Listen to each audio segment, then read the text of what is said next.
Food blogger আর food blogger Facebook আর YouTube জুড়ে বাংলার এই ফুড ব্লগাররাই যেন রাজ করছে। ইচ্ছে করে এসব দেখলে হাসিনার মতো দেশ ছেড়ে পালিয়ে যায়, কিন্তু না, আমাকে শক্ত মাটিতে রক্ত দিয়ে লড়তে হবে। বাংলার এই ফুড ব্লগাররা বালের কিছু ডায়লগ বলে কামিয়ে নিচ্ছে লক্ষ লক্ষ টাকা। আর এইসব ডায়লগ ততটা পপুলার ছিল না যতটা পপুলার ব্লগাররা মিলে করেছে।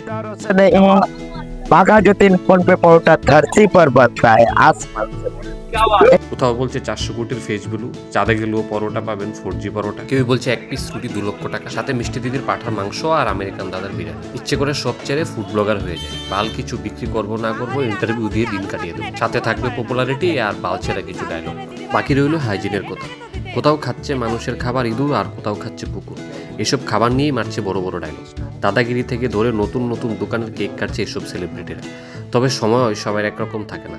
যেসব ব্লগাররা মিলে এদেরকে তুলেছে উপরে, সেই সব ব্লগাররাই এখন ট্রোল করে করে নামিয়ে দিচ্ছে নিচে। হতাশ হয়ে গেছেন এখন অরুণদা আর নন্দিনী দি।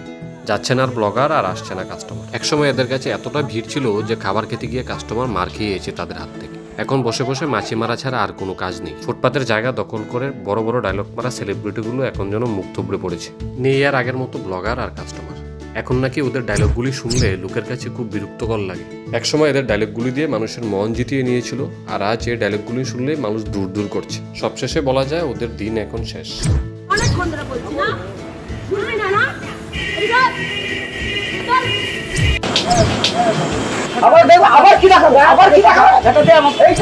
নন্দিনী দি তো হিজড়ার মতন দেখতে।